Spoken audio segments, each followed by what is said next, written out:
Come and check out where I went for a little adventure. So I actually went to the Sacramento Executive Airport where I went for my first flying lesson. I'm out here checking out the landing place where the planes go, I guess. I don't know what they call it when they're in parking, but yeah. Saw this super old plane. Is that like, it looks like a wooden propeller. Like, that's crazy. I thought that was just like the craziest thing. Well, I met with my instructor, got my headphones, and then I was kind of just chilling while she was doing all of the pre-flight checks. So she was checking everything that I could imagine. Like, she was explaining how you got to check the oil because the oil runs out of the engine like super quick apparently. We're doing like walk-arounds and stuff. It was very interesting. Apparently, I also learned that at least the fuel for this type of plane is light blue. And she was explaining like, oh, if you're gonna fly, you want to check your fuel, make sure it's not like a weird color, and that it looks the way it's supposed to look. It's my first time flying, so I literally don't know exactly what it looks like. If that's what it's supposed to look like, I guess it does. So yeah, that was very interesting. We had to get more fuel, so I was like watching the game and stuff. Crazy dunk by LeBron. Literally he's 40 years old, still killing it. So now I'm still kind of chilling, waiting for the fuel to get loaded into the plane and kind of watching the game and just, you know, chatting with the instructor about flying. It's all very, like, this is all new stuff to me. Like, I don't know if I knew this or I didn't, but apparently the fuel tanks are in the wings. So the guy's like climbing up on top of the plane and he was like putting the fuel right in the wings. Finally got the fuel and we started heading towards where the planes gather before they take off. There's like a waiting area that they all have to go to before they can just fly off. And like right here, she's explaining to me that like the actual yoke doesn't steer the plane when it's on the ground. You just use brakes.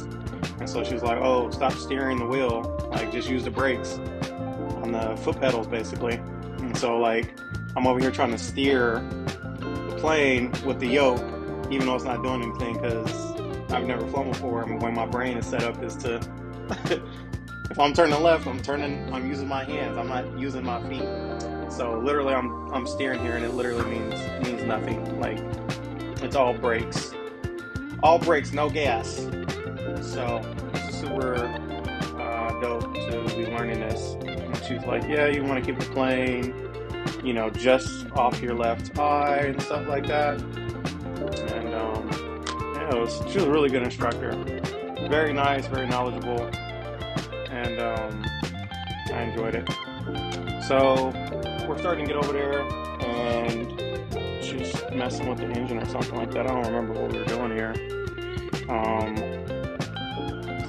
Flying is very fun. I have a very interesting experience with flying. Like, my first time getting in an airplane, whether it's, you know, an airline or anything like this, I went skydiving. Like, that was my first time in an airplane, and the first time I got in it, I jumped out of it. That's always my fun icebreaker story for folks. It's like, oh, tell us something we don't know about you. And it's always, oh yeah, the first time I got in an airplane, I jumped out of it. It always gives people a little nice chuckle, I guess. So we're doing pre-flight checks now. Again, I guess you do this a few times. I don't know. So she has like this little plastic sheet that gives her a rundown of all the things that you want to check before you fly. So right now she's checking whatever the things are on the wings that allow you to go left and right, and then she's testing you know, things on the planes that make you go up and down, checking gauges, checking the gas, checking the oil, all that fun stuff. Yeah.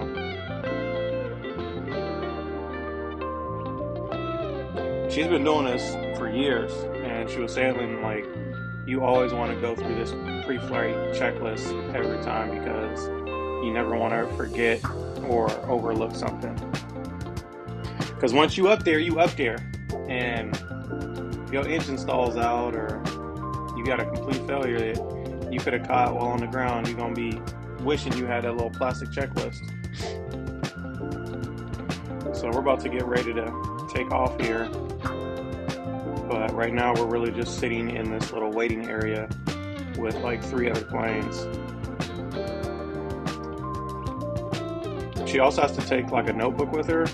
And I forgot to ask her exactly what she was doing, but it was like capturing like wind speed and like the speed of the wind direction and like I think the temperature and other stuff. Like, I don't know, it was all interesting. So we're getting ready to take off, and I didn't bring a mount for my GoPro, so literally I got like 30 minutes of just dashboard views. So this is the runway, we're going down it, and then she's like, oh, take a hold of the yoke and feel what it feels like to start taking off. So I'm using my left hand to kind of feel what it takes off, and now we're up in the air. And that was that fast. Like, it literally takes like less than 20 seconds to get enough speed to start flying.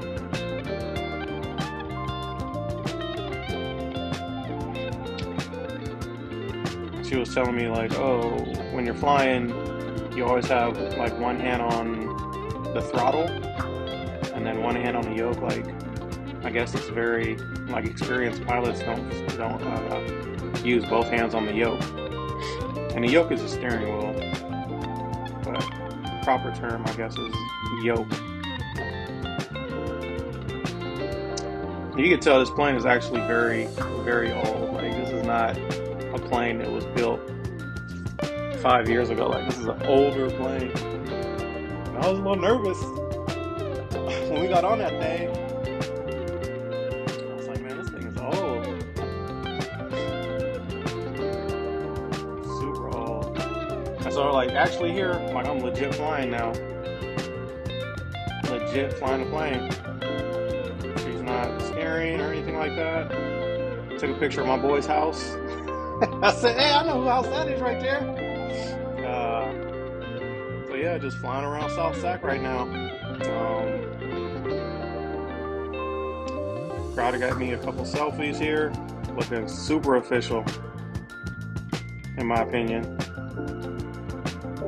So this is something I always wanted to do, but never really made an effort to do it. And I said, you know what, it's time, man. Let me jump in this airplane and really get it going, because I know I can fly a plane.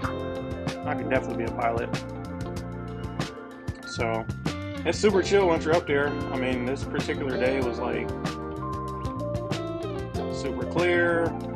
Like, you can see as far as, you know, downtown, and very easy weather. I didn't feel like there was like a lot of wind. Kind of flew all the way to like Wilton, I guess, or past Wilton a little bit. And then after about 25, 30 minutes, started to turn back towards the Executive Airport. And so now we're like, I'm steering the plane towards the right angle that you want to approach the Executive Airport. So like kind of fly in towards the west, and then once you get, I don't know, like a mile or something away from the airport, you bank right and then loop around to the proper runway that you're supposed to land on.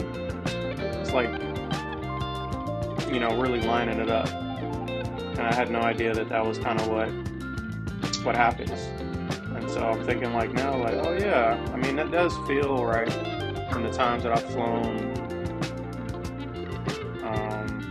in like passenger jets, where, you know, you'll feel like these big turns, you know, 15 minutes or something before you land.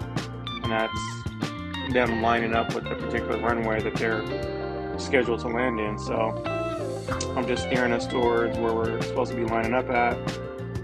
She's pointing like, hey, aim for that big blotch of land over there. And I'm like up there like, yo, I don't even know what I'm looking at right now. Like, everything looks so far away.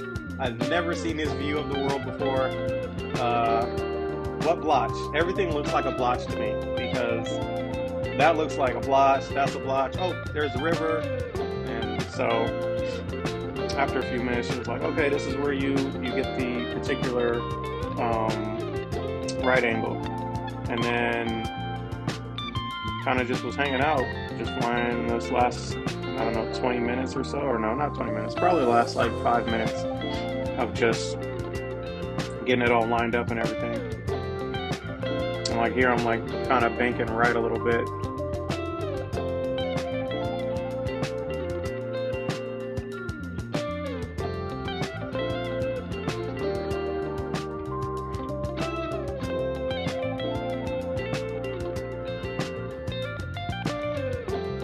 I forget what we were doing right here. Oh, I think she was telling me not to grip the yoke so hard because I was gripping it like very aggressively. And she was like, you don't really need to grip it like that aggressively. You can just, hold it, very firmly, but not like you're trying to squeeze the life out of the yoke.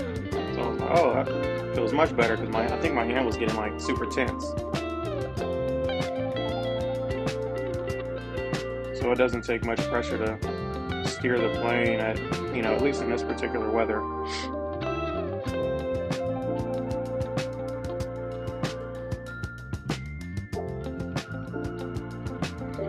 I didn't really get much video of us landing, but landed safely, back on the ground,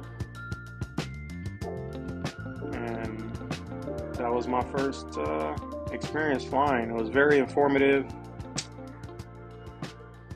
Takes a good amount of time to get to a point where you can fly on your own. I want to say it's like a couple of months if you're doing it quite a bit. So yeah, thanks for watching.